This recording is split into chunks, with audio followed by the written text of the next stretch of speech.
El sistema energético en nuestro país es pieza clave dentro del engranaje público para generar cambios trascendentales en cualquier nación. Honduras, la presidenta, Xiomara Castro, cuando recibió esta nueva gestión, encontró las instituciones, o la mayoría de las instituciones públicas, estancadas económicamente, pero más aquellas empresas nacionales que han sido controladas por sectores o grupos de interés, o podemos llamarle de manera clara, mafias.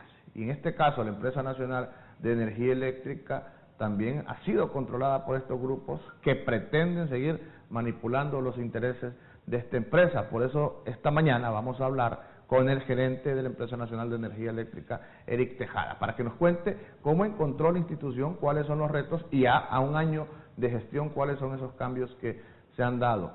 Quiero iniciar, antes, Eric, de entrar de lleno, hablando de los números específicos. ¿Cómo está la ENE en estos momentos? ¿Cuál es el déficit que tiene la ENE? Si se ha avanzado en esos números, porque se hablan de miles de millones de lempiras de déficit que tenía la ENE y de las deudas que se tenían con los generadores de energía. Un placer tenerlo en la plaza. Buenos días. Gracias, Ramón, Gilda, buenos días. Bienvenido, Eric. Un gusto estar acá y compartir con su inmensa teleaudiencia. Bueno, nosotros los números que encontramos fueron catastróficos, ¿verdad? Una deuda histórica de más de 75.600 millones de lempiras y una deuda a generadores de 10.700 millones de lempiras y un déficit proyectado para el 2000, un déficit operativo, ¿no? Proyectado para el 2022 de 22.000 millones de lempiras, ¿no? Si comparamos solo esos tres indicadores, estamos en un proceso de reestructuración de la deuda, por ejemplo. Hemos encontrado en ese proceso que hay cierta deuda con estructuras financieras que ni siquiera ya existen, ¿no? Que tienen más de 30 años esa deuda y que ya ni siquiera los bancos existen. Entonces hemos logrado reducir como en 2.000 millones la deuda histórica y fue importante también el pago que se le hizo a generadores, ¿no?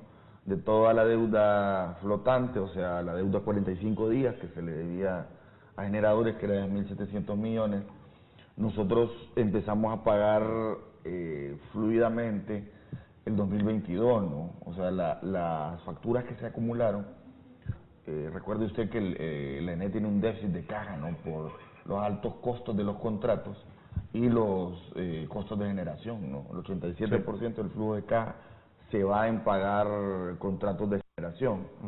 Entonces, pagamos nosotros casi el 70% de la deuda y esto redujo, ¿no? Con un poco lo que se acumula del déficit de 10.700 a 9.200 millones, ¿no? La deuda a 45 días.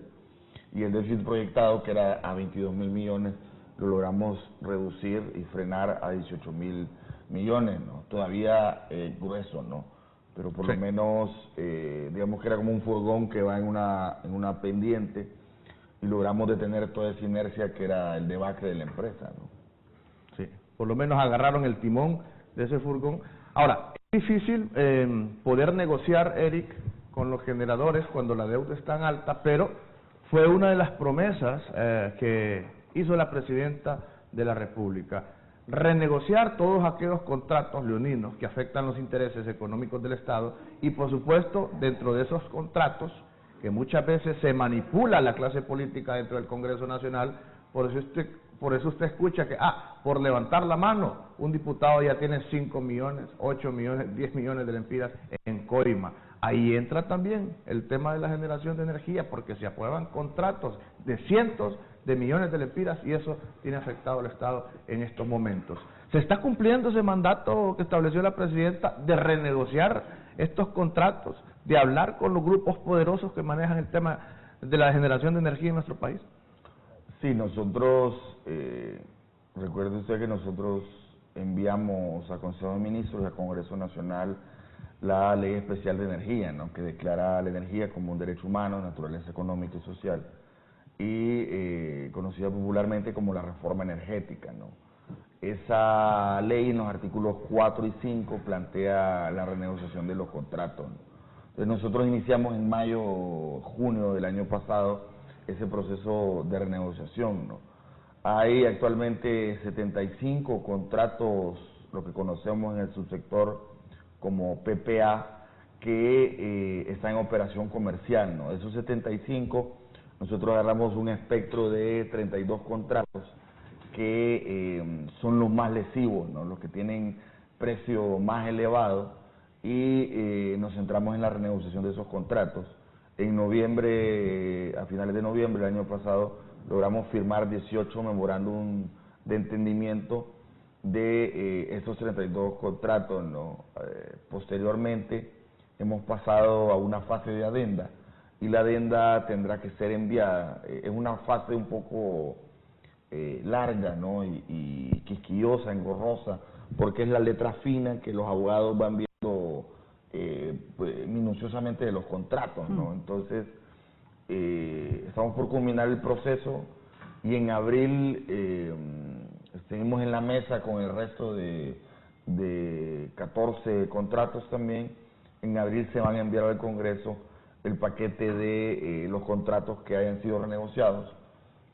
Hasta ahora, con esos 18 memorándum de entendimiento, se plantea un ahorro de 1.000 millones de lempiras al año y 37.000 millones a lo largo de la vida de los contratos, ¿no? Hay que decir con honestidad que el sobreprecio de los contratos es fuerte, ¿no? O sea, no es que vamos a quedar súper bien, le estamos bajando un poco. En una negociación siempre hay que ceder también, no todo puede ser como uno lo desearía o idealmente, pero sí esperamos tener un impacto en tarifa, ¿no? A nosotros lo que nos interesa es reducir, tener un impacto en los costos de generación, mejorar flujo de caja, pero también tener un impacto a la baja en tarifa, ¿no? ¿De cuánto estamos hablando que ha sido el ahorro, Eric, con estas renegociaciones para el pueblo hondureño? Porque hay muchas campañas, y obviamente cuando se tocan intereses, aquí no son 500 millones de lempiras, aquí son miles de millones de lempiras que están en juego para estas empresas, para estas generadoras, para estos empresarios que representan también concesiones hidroeléctricas, y todos recordamos cuando estaba en el ocaso, en los últimos días, el gobierno de Porfirio Lobo Sosa, cómo se repartían las concesiones hidroeléctricas en ese momento, y todo el daño que esto ha acarreado para el país. ¿De cuánto ahorro estamos hablando con estas renegociaciones? Sí, estos 18 memorándum de entendimiento, si estos 18 MOUs se combinan con las adendas, estaríamos hablando de 1.000 millones de lempiras al año, ¿no? En esos contratos, y más de 37.000 millones en la vigencia de todos los contratos, ¿no? Ahora, en el estatus que estamos, creo que vamos a lograr renegociar casi la mayoría del resto, y vamos a tener un número mayor y vamos a tener un impacto mayor en tarifa, ¿no? Recuerden lo que dijo Gilda, es fundamental, ¿no? Hubo en enero del 2014, el 20 de enero, la hemorragia legislativa. Ahí se extendieron más de 700 megas, más de 23 contratos, y pulularon por el Congreso más de 115 contratos buscando, era una especie de bolsa abierta, ¿no? Que andaban con los contratos bajo el brazo, vendiéndolos al mejor postor. Nosotros estamos en proceso de rescisión de esos contratos también, que nunca entraron en operación y que se transaban como mercado árabe, ¿no? Sí. Ahí están los diferentes contratos. Solo permitime, Ramón, sí. vamos bajando. Este es un trabajo que hizo esta organización ASJ. Ahí están los diferentes contratos negociados, ¿verdad?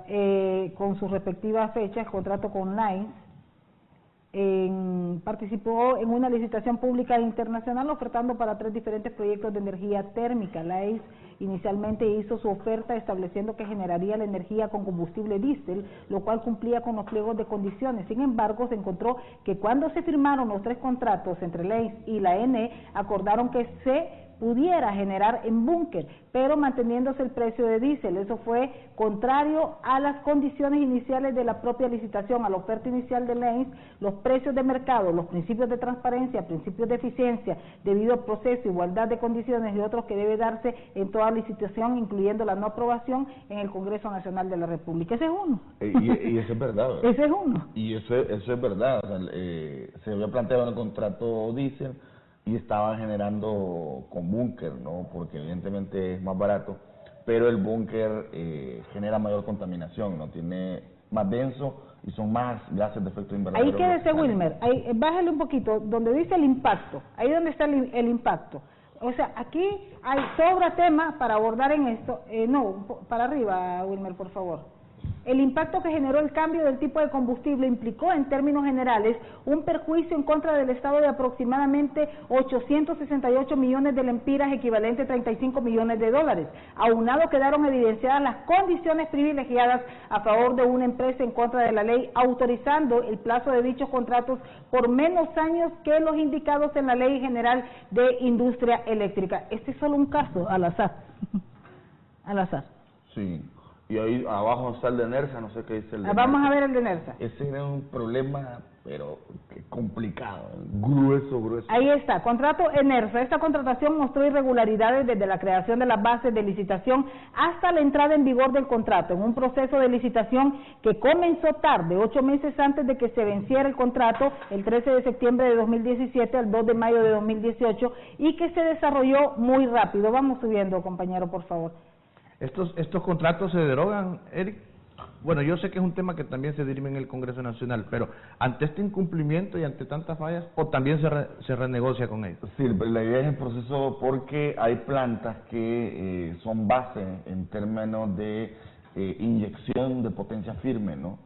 Entonces no los podemos sacar tan fácilmente porque podría generar un mayor déficit de potencia firme, ¿no? Okay. Entonces hay un proceso que involucra a la CRE, involucra a la Secretaría de Energía y tiene que ver cómo se cambian bajo la renovación de contrato condiciones lesivas y tratar de regularizar, porque el problema es que el contrato de NERSA, por ejemplo, es una planta base que inyecta más de 250 megas y ni siquiera tenía contrato cuando nosotros llegamos, pero estaba inyectando al sistema, ¿no? Entonces, un problema súper complejo. Bueno, ahí está el proceso de irregularidades en esta concesión. En el proceso de adjudicación se encontró otras irregularidades e inconsistencias. Primero, se observó que la Junta Directiva del ENE no obedeció la resolución de la Junta de Licitación de no adjudicar cuando este ente tenía la facultad legal de tomar esa decisión. En segundo lugar, dicha Junta Directiva en el proceso de adjudicación tomó la decisión de dejar en suspenso cuando esta opción no existente en el marco legal. El 12 de diciembre de 2017, la Junta de Licitación indicó que no se adjudicaría, pero el 27 de diciembre de 2017 la Junta Directiva decide suspender la adjudicación para adjudicar el contrato en forma retroactiva. Un año después, 8 de noviembre de 2018, el contrato fue firmado, 9 de noviembre de 2018, pero con vigencia del 3 de mayo de 2018, reconociéndose el precio más elevado en su nueva oferta y no la del contrato anterior.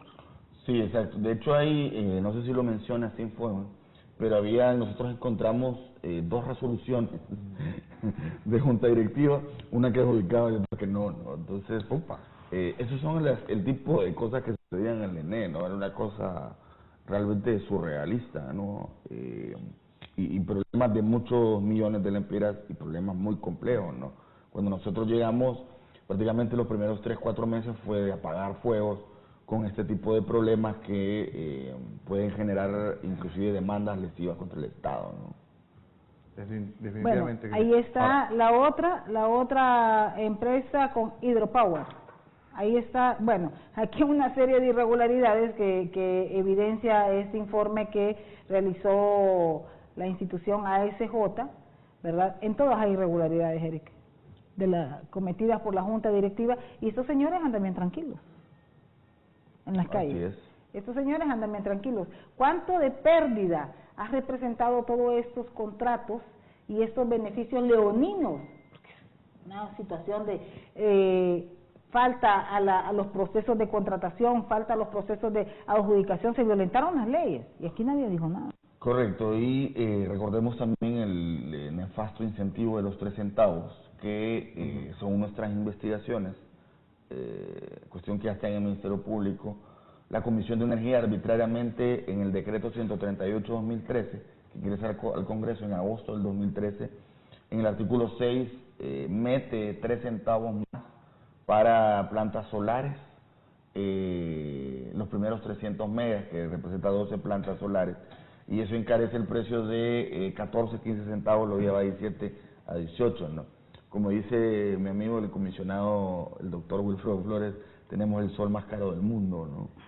Entonces, ahí tiene que haber, a mi juicio, deducción de responsabilidades a funcionarios que arbitrariamente colocaron ese incentivo que es lesivo en extremo al Estado de Honduras.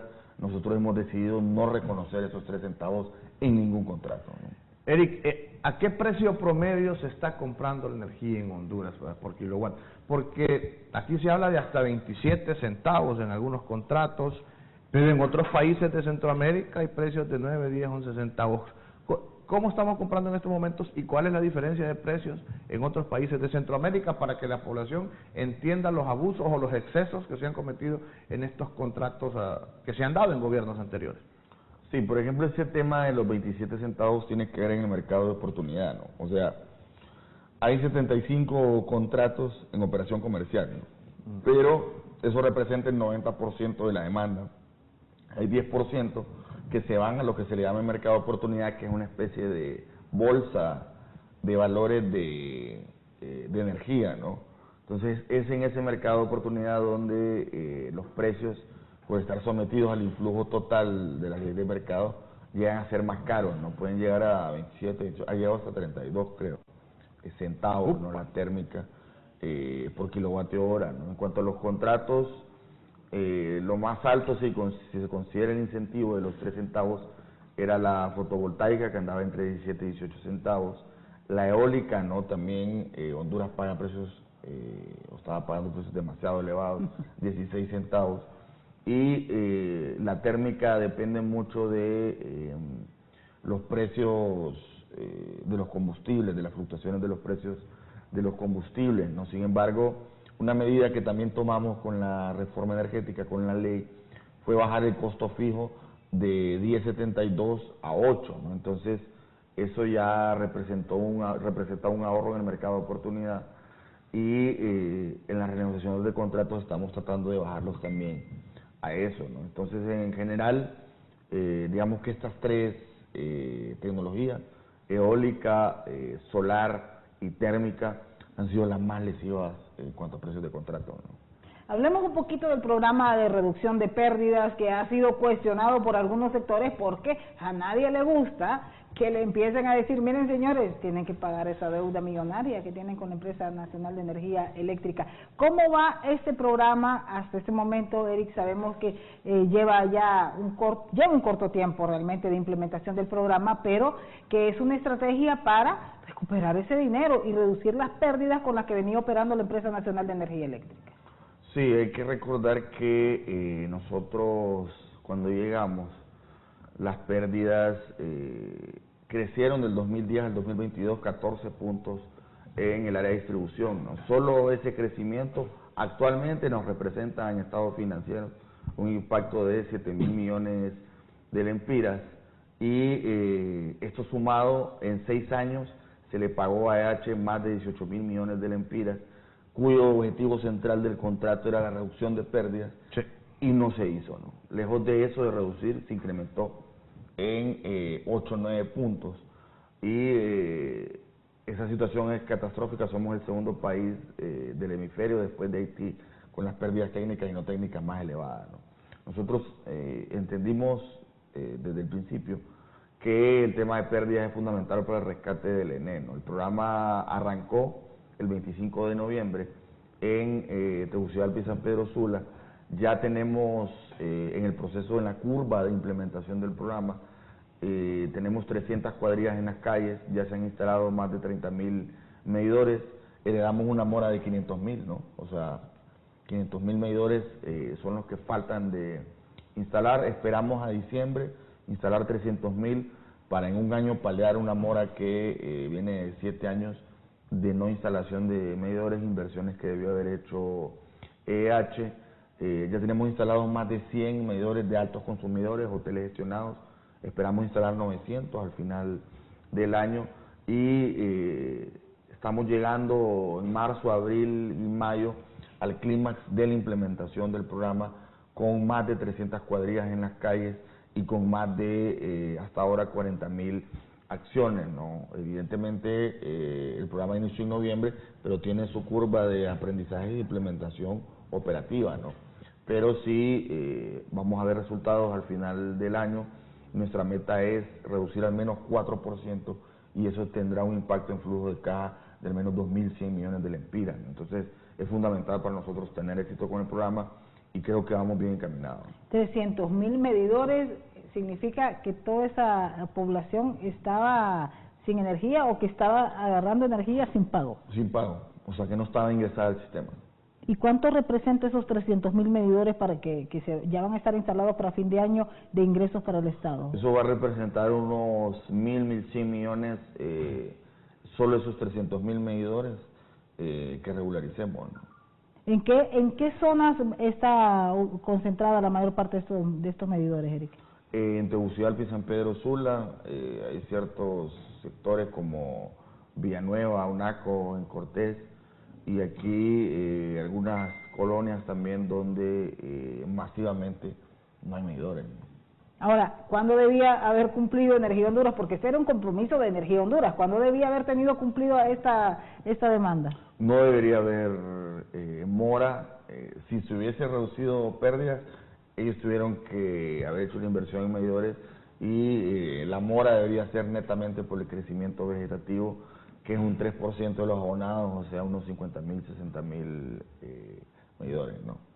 Entonces, ustedes tienen una solución clara, por lo que me está diciendo Eric, para el tema de la reducción de pérdidas.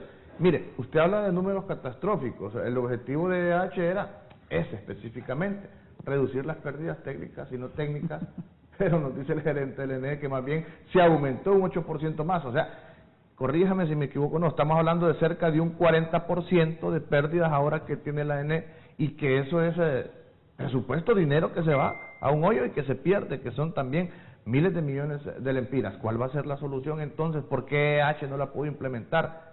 Y el programa de reducción de pérdidas tiene un objetivo ustedes sustanciales, ya nos dijo el 4%, pero ¿cómo lo van a hacer? Sí, en las calles tiene que ver con la regularización de varios de los 300.000 clientes residenciales, pero también detectando las pérdidas en altos consumidores, ¿no? O sea, hay, sobre todo en la zona norte, parques industriales o zonas SIP que están enteramente ilegales, ¿no? Entonces, por eso la telegestión, los medidores telegestionados son fundamentales para altos consumidores. Ya hemos instalado 100 de tecnología de alta gama y esperamos instalar 900 a final de año, ¿no? Va a ser importante no solo el proceso de regularización y normalización, sino también crear una cultura más que institucional, social, ¿no? De que hay que pagar la energía y que el ENE es una empresa de todos, ¿no? Yo escribí ayer en un hilo en Twitter que los activos del ENE rondan en 3.600 millones de dólares, ¿no? Si contamos el Cajón, si contamos la represa Cañaveral, Río Lindo, Patuca, y eso es lo que le apuesta, por eso le apuestan algunos sectores oscuros al fracaso de la empresa pública, porque quieren quedarse con esos activos, no quieren que sea el pueblo hondureño el que financie sus negocios particulares. ¿Qué tanto retrocedió la Empresa Nacional de Energía Eléctrica con esta alianza pública-privada o con esta concesión que se dio a EH? Vamos a la pausa y ya venimos con la respuesta del ministro de Energía.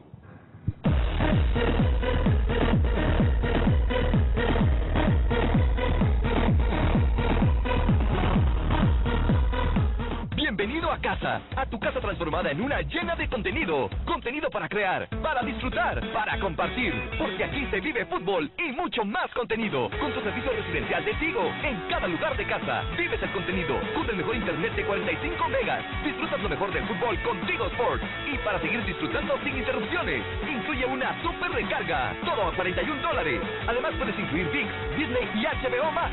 Contrátalo ahora. Tigo, donde vive el fútbol y mucho más contenido. ¿Te has preguntado por qué el Internet de Multicable es más rápido? Porque nos hemos ganado la confianza de las grandes compañías mundiales como Google y Netflix, quienes han instalado sus servidores en nuestro data center para que tu Internet te rinda más y tengas una mejor experiencia en tu navegación, ya sea viendo películas, videos o tus series favoritas. Una empresa hondureña como tú, Multicable de Honduras, con la red más grande de fibra óptica del país. Prepare las más deliciosas recetas de cocina, rápidas y prácticas. Sorprenda a su familia con el arte culinario. Cocina nacional e internacional. Los espero en punto de las 11 de la mañana aquí por Canal 6. Cocina en casa, lunes a viernes, 11 de la mañana, por Canal 6 Internacional.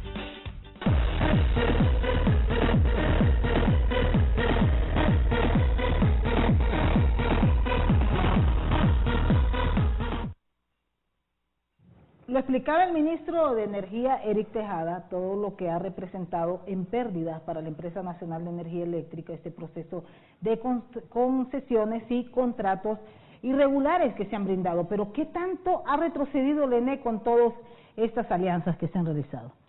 Sí, ha sido un retroceso profundo, sobre todo en el área de distribución, ¿no?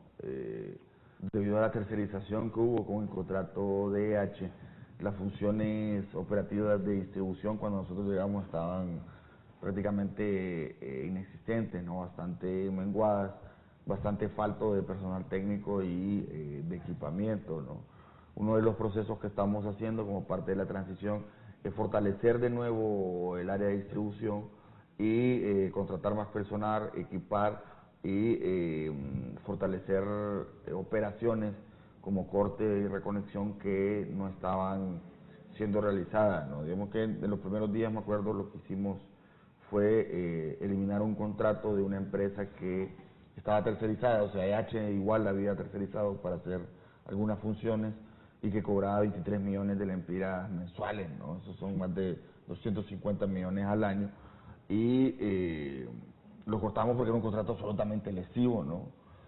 Y poco a poco la misma ENE Distribución ha tomado esas funciones, ¿no? Entonces es complejo porque en realidad lo que hubo fue un plan, ¿no?, perverso para menguar las capacidades técnicas de la empresa y cercenarle 3 pedazos y venderla, ¿no? Entonces sí, las condiciones que le encontramos eran bastante deplorables, ¿no? ¿Cuándo ya se recupera por completo la Empresa Nacional de Energía Eléctrica? ¿Cuándo se va EH y esto no va a representar o no tiene alguna repercusión para el país? Las demandas que ellos siempre EH tiene, en general ha tenido un pugilato legal contra el Estado de Honduras, ¿no? Cuando nosotros llegamos habían más de 6 demandas encoadas, ahora hemos ganado 2 recursos en acción legal. Antes también el equipo legal, por ejemplo, del ENE y de la PGR no hacían nada, ¿no? Entonces se perdían todas las demandas.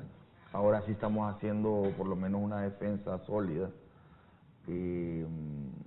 EH se va, el 18 de agosto caduca el contrato. Nosotros estamos en un proceso de transición donde se han instalado 7 mesas. Un proceso de transición que tiene que hacerse de forma ordenada y responsable, considerando que ellos tienen las bases de datos, el sistema de gestión comercial y varios activos intangibles que por contrato deben de regresar al ENE, ¿no? Pero tenemos también que tiene que haber una transferencia de conocimientos y una transferencia de tecnología y eso va a tomar su periodo de transición. Pues nosotros esperamos el 18 de agosto ya la ENE tomar todas las funciones de EH y que EH se vaya del país, ¿no? Ahora, ¿cuándo vamos a tener números negros en la empresa? Nosotros tenemos estimado que si logramos nuestras metas con el programa de pérdida, que sería reducir 8% en 2 años, eso tendría un impacto en flujo de caja de unos 4.200, 4.300 millones de lempiras, más todas las acciones que se están haciendo, ya empezar a ver números negros en 2 años, ¿no? Si seguimos la misma línea que estamos sosteniendo, más el impacto que tenga la renegociación de contrato, ¿no? Aquí se le podría dar vuelta a la tortilla, como decimos popularmente, ministro, y que el Estado de Honduras demandara a EH más bien por el incumplimiento de algunas acciones que no realizó. Por ejemplo, ese tema de la instalación de los contadores que están en mora, es una de las responsabilidades que debería de haber asumido, ¿no? Correcto, nosotros estamos preparando, que es la demanda más gruesa que va a hacer el Estado de Honduras por este contrato, una demanda por daños y perjuicios, ¿no? Que tiene que ver con los dos grandes incumplimientos de EH, que es justamente el plan de inversiones. O sea, usted no puede reducir pérdidas, por ejemplo, si no hace inversiones, ¿no? Y ellos no hicieron ni el 40% de las inversiones que habían planteado en el contrato. Y el otro gran incumplimiento, evidentemente, es que no hubo reducción de pérdidas, y ese era el objetivo central del contrato, ¿no? Entonces, por esos dos gruesos, grandes incumplimientos, hay otros, pero esos son los más gruesos, se va a establecer una demanda por daños y perjuicios, y los primeros cálculos que tenemos con nuestros técnicos arrojan que va a ser de más de 10 mil millones de lempiras. Así que tiene que prepararse EH para responder al Estado, y no como venían haciendo todas esas empresas, que son ellas las que terminan demandando, según ellos, por incumplimiento del Estado. Pero aquí vemos cómo EH ha incumplido todos estos contratos y esas promesas que hizo cuando se asumió esta responsabilidad. Ahora, con este programa de recuperación de pérdidas, Eric, ¿cómo quedan esas grandes empresas que adeudaban? Nosotros recordamos un acuerdo que hizo el gobierno de Juan Orlando Hernández en el Congreso Nacional de la República con los dueños de medios de comunicación. Imaginamos que esto, algunos dueños de medios de comunicación, es incómoda porque hicieron un acuerdo para hacer canje, ¿no? Dueños de medios que tenían deudas millonarias y que le daban canje publicitario al señor Juan Orlando Hernández para no pagar su facturita, cuando eran medios de comunicación que tenían publicidad y además grandes cantidades en los contratos publicitarios dentro del gobierno. Sí, digamos que en realidad, si analizamos el tema de la mora actualmente ronda los 15.500 millones de lempiras. De esa mora, 4.000 millones corresponden al sector gobierno, ¿no? Lo que hemos hecho nosotros es, con algunas instituciones, crear convenios creativos, ¿no? Por ejemplo, con las Fuerzas Armadas nos debía 388 millones de lempiras, le debía al ENE. Y nosotros estábamos pagando, o se estaba pagando al ENE, un contrato de seguridad privada a una empresa privada, 80 millones de lempiras al año, ¿no? Entonces nosotros lo que hicimos fue no seguir pagando seguridad privada. Ahora las Fuerzas Armadas nos brindan seguridad en todos los planteles a nivel nacional, y de esa forma vamos descontando la mora de la ENE, ¿no? Y de las Fuerzas Armadas con la ENE. Finanzas ya hemos entablado conversaciones para que paguen, ¿no? Para que paguen las instituciones centralizadas y descentralizadas. Sin embargo, hay algún problema con algunas alcaldías que no tienen presupuesto para pagar y que tienen alguna mora importante, ¿no? Del resto de los 11.000 millones, hay 7.000 millones que corresponden a clientes residenciales, ¿no? Esos clientes residenciales, algunos ya no viven en el país, cambiaron de domicilio, algunos murieron, y es difícil rastrear esa mora, ¿no? Recuperarla. Correcto, recuperarla. Entonces, en el proceso de depuración que estamos de la mora, probablemente mucha de esa mora caiga en cuenta incobrable, ¿no? 7.000 millones de lempiras. 7.000 millones de lempiras, ¿no? Y esa es otra de las cosas que no hizo EH, por cierto, que debió haber depurado el tema de la mora, ¿no? Porque la mora, según contrato, es un tema que les corresponde manejar a ellos, ¿no? Entonces, los otros nos quedan como 3.000 millones o 4.000. 3.000 millones que creo que se pueden cobrar, más los unos 2.500, 3.000 millones del gobierno. Eso ya tendría, esa recuperación que esperamos hacer la gran mayoría este año, ya tendría algún impacto en las finanzas, ¿no? del ENE.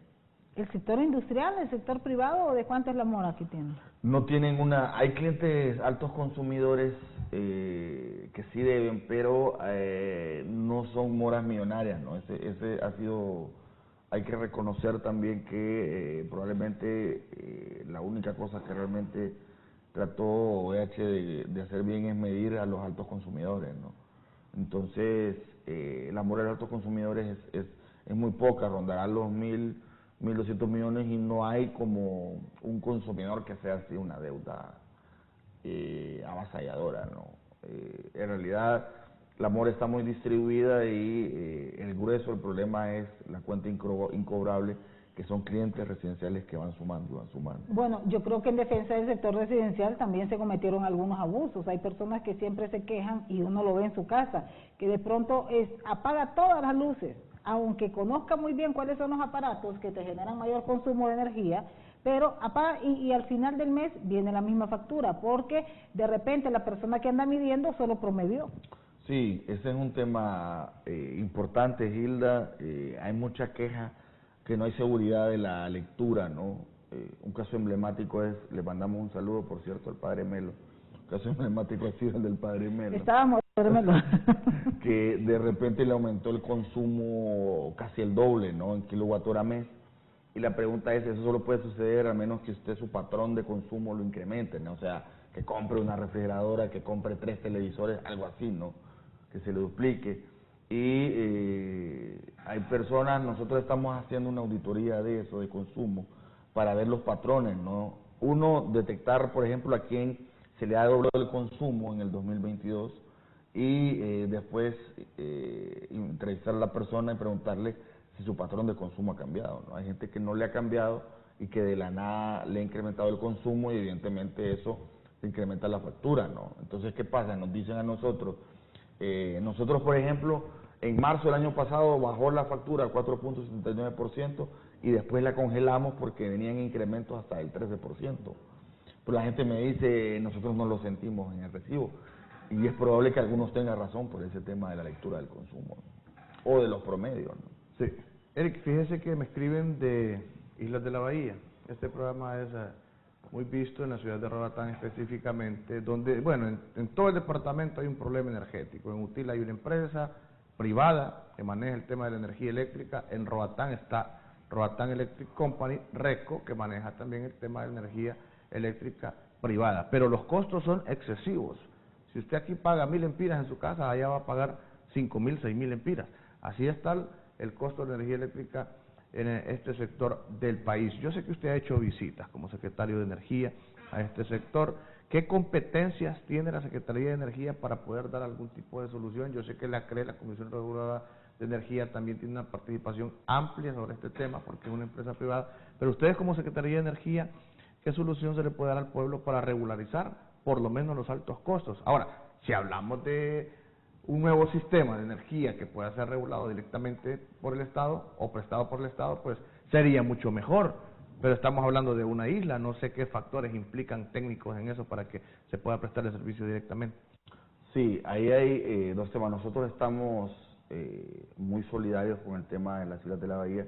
Nos hemos metido de lleno a esta problemática, ¿no? Porque nos parece injusto que paguen allá, el pliego tarifario ya está en Roatán y en Utila hasta 3 veces lo que se está pagando aquí en tierra continental, ¿no? En Guanaja, por ejemplo, hay una concesión que ya está vencida. Primero la CRE, ¿no? Estamos trabajando muy de la mano con la CRE. La CRE hizo una visita técnica y le sugirió a la Secretaría de Energía hacer una intervención, ¿no? En el caso de Guanaja, y estamos en proceso de intervención. Pero también ya con la CRE hemos acordado que va a haber una revisión de los pliegos tarifarios tanto en Roatán y en Utila, ¿no? Para tratar de que efectivamente se cobre una tarifa justa, ¿no? Entiendo que las concesiones de Utila y Roatán todavía están vigentes, entonces son casos más complicados. Usted no puede, una concesión que el Estado se comprometió hace tiempo, tirarla de la noche a la mañana si no hay un proceso de investigación y fiscalización adecuado, ¿no? Sí, ya en Guanaja hemos instalado el Estado, el ENE, con el FOSO, una planta híbrida solar de 1.2 megas. Eso nos cubre la demanda de toda la isla. Los picos de demanda ahí deben andar en 0.9, 1 mega. Y esperamos operar en abril, ¿no? Hay que ver cómo se queda con la empresa que estaba ahí en Guanaja, que es Belco. cuya concesión está vencida, pero que están inyectando de facto, ¿no? Entonces, eso lo va a determinar la Secretaría de Energía, que es la rectora del sector, y pronto habrán buenas noticias, ¿no? En el sentido de que cuando entre a inyectar la planta del Estado, es evidente que la tarifa va a bajar, ¿no? Ahora, hay más proyectos de este tipo, vimos esa inauguración de esta planta, ¿verdad? Que de pronto viene a ser una alternativa para la población, pero hay más proyectos de este tipo para el resto del país, hay zonas específicas, hay comunidades enteras aquí que no tienen energía eléctrica y se podría tomar esta energía alternativa. Sí, tenemos otro proyecto en Brus Laguna, ¿no? Recuerden que en general el país tiene un problema serio de acceso y cobertura en energía eléctrica, ¿no? Nosotros tenemos un índice de cobertura eléctrica del 85.3%, que es el más bajo de Centroamérica, ¿no? Pónganle ustedes que Nicaragua tiene 92%, por ejemplo, El Salvador 98%, Costa Rica 99%, y nosotros estamos muy por debajo, ¿no? Entonces, una de las metas fundamentales para la Secretaría de Energía y para el ENE a través del FOSODE es subir ese índice de electrificación, ¿no? Dada la naturaleza particular de que es una geografía y demográficamente bastante disperso el país, estos proyectos de sistemas aislados con redes fotovoltaicas son importantes, ¿no? Entonces, nosotros tenemos ya en cartera otros proyectos, estamos buscando algún financiamiento también para instalar, replicar estos proyectos de Brus Laguna y de Guanaja en comunidades remotas del país y de esa forma extender el acceso y la cobertura eléctrica, que es un problema grave en nuestro país, ¿no? Eric, ¿en qué quedó el acuerdo? Ustedes estuvieron de visita en México y así breve podríamos explicarle a la población en qué consiste este acuerdo, este convenio que ustedes van a implementar con México. Sí, digamos que el contexto, hay dos grandes convenios, son tres grandes memorandos de entendimiento, pero dos áreas importantes, ¿no? Una tiene que ver con la concesión petrolera, ¿no? En Honduras, en el 2013, se dio una concesión petrolera para exploración petrolífera en las aguas de la Mosquitia, ¿no? A una empresa, a British Group, un grupo muy famoso, que después vendió a otra empresa, ¿no? Nosotros ahorita, cuando nosotros llegamos, estamos en un proceso de revisión de esa concesión y debe decidirse si se extiende una prórroga o no. ¿Para exploración o ya para explotación? ¿Qué arrojó el informe al final? Ajá, primero se hicieron, digamos, en estos años los estudios preliminares, ¿no? De ahí lo que viene es una fase se le llama exploración invasiva. Esa exploración invasiva es para determinar si la calidad del crudo y el volumen es suficiente como para que sea comercializable, ¿no? Una vez que se determina eso, si es comercializable, viene la etapa de explotación, ¿no? Entonces la idea con Pemex es que fortalecer sobre todo las competencias de la Secretaría de Energía en materia de fiscalización y de transferencia de tecnología y de formación de recursos humanos en materia de exploración y explotación de hidrocarburos, ¿no? La Secretaría de Energía deberá tomar en los próximos meses la decisión de qué se hace con esa concesión, pero independientemente de eso es importante que el Estado vaya fortaleciendo sus capacidades, ¿no? Eso es con Pemex y con el Instituto Mexicano del Petróleo y con la CFE, la Comisión Federal de Electricidad, nos va a apoyar en temas de reducción de pérdidas. Ya va a venir un consultor, esperamos que en los próximos días, para que nos ayude estratégicamente con el programa y a su vez con evaluación de sitios para represas hidroeléctricas, ¿no? Que la CFE también tiene una expertise importante en eso. Ahora, sí me interesa detenerme aquí en los últimos minutos del programa porque esto ha generado bastante controversia, sobre todo en los grupos defensores del ambiente, por el impacto que podría traer este tema de la extracción y la explotación petrolera en la Mosquitia, Y aquí viene la balanza de costo-beneficio, si realmente esa generación de petróleo podría traer más beneficios que daños al medio ambiente. Recuerde usted que toda esa zona costera que llega, que se extiende hasta Tela, hasta La Ceiba, genera no solamente empleo, tenemos riqueza en biodiversidad y tenemos reservas marinas ahí que no existen en cualquier parte del mundo. Entonces, relación costo-beneficio, ¿se podría renovar este contrato para exploración y posterior explotación? Porque ya días están en el tema de exploración. Sí, ya días están. Yo soy de la idea, por el papeleo que hemos visto en la Secretaría de Energía, que hay debilidad en el tema de los estudios ambientales, que hay que hacer más estudios ambientales, que la SERNA debe empoderarse en ese sentido, y una vez que se tengan completos, un panorama más completo del tema ambiental, tomar una decisión el Estado, ¿no? Nosotros hemos incorporado, por ejemplo, al FOSDE también, que es una ONG como veeduría social en todo este proceso que tiene que ver, uno, socialización con las comunidades, que exista derrama realmente para las comunidades, y dos, el tema ambiental, ¿no? Porque son temas delicados. Mi postura, por ejemplo, es no proceder si no se tiene una buena socialización con las comunidades y que estén de acuerdo, y también un panorama ambiental bastante claro, ¿no? Además han habido ya experiencias a nivel mundial. México tuvo una de esas malas experiencias, ¿no? Sí, un derrame petrolero que deja también a miles de familias, porque ¿cuántas personas viven de la pesca? Son grandes cantidades de personas que viven de la pesca y las familias, y que podría generar serios problemas. Entonces aquí, valoraciones que... Hay que hacer valoraciones. Hay que recordar también, por ejemplo, que el accidente en México tiene 85 años de explotación, pues a veces la probabilidad de que se dé un fenómeno de esos no es tan alta, pero sí hay que valorar, yo comparto, sopesar si el costo-beneficio sí vale la pena, ¿no? Así, gracias, Eric. Eric, usted, ya para finalizar, ya fuera del tema técnico de energía en Honduras, usted ha sido duramente criticado en redes sociales, bueno, la mayoría de funcionarios, por el tema de la contratación de personal de la base de Libre. ¿Qué tan difícil es contratar personas afines a un partido político que está dirigiendo el gobierno en estos momentos, para que usted le explique a la población? Lógico, hay un descontento, repito, con la mayoría de instituciones, porque no se ha podido cumplir o suplir esa necesidad que tiene la base de un empleo. Sí, conste que nosotros en la ENE hemos metido más de 200, 250 personas de los territorios, no hemos recibido a la mayoría de territorios.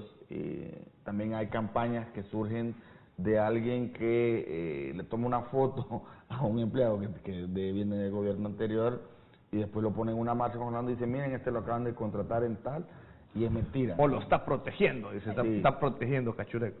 Sí, pero sí hay que reconocer que hay un tema presupuestal que tiene que ver con la liquidación, ¿no? Nosotros, por ejemplo, en teoría se habían destinado 2.000 millones de lempiras para liquidaciones el año pasado, y pues finanzas ante las carencias que se encontraron, ¿no?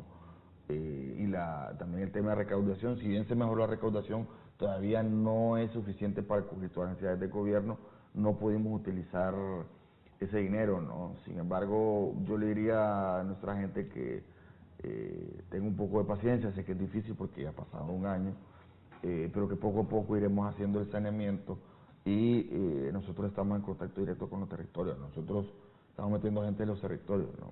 Cabe decir también, sin echarle la culpa a la gente, pero a veces llega gente que se arroga la representación de un territorio y trae gente y nosotros damos por descontado que está censada, y trae gente que sea familiar de ellos y no está censada a veces, ¿no? Entonces, es que los mapaches están adentro también. Sí. Los mapaches no solo vienen de fuera. Hay gente que también busca aprovecharse, eso es indiscutible, ¿verdad? Hay gente que se aprovecha. Claro. Bueno, ojalá que se resuelva. El tema del pasivo laboral es algo muy complicado, y más en la Empresa Nacional de Energía Eléctrica, donde hay personas que hay que darles millones de lempiras, ¿verdad? Y hay que ver qué disponibilidad presupuestaria existe para darle su cancelación o sus prestaciones. Gracias, ministro, por haber estado con nosotros esta mañana. Gracias, Hilda, Ramón, por la invitación, y esperamos que no sea la primera ni la última. Así es, claro, aquí lo esperamos. Ya sabemos entonces dónde estaba Eric, ¿verdad? Vamos, gracias por haber estado con nosotros. Aquí los encontramos mañana.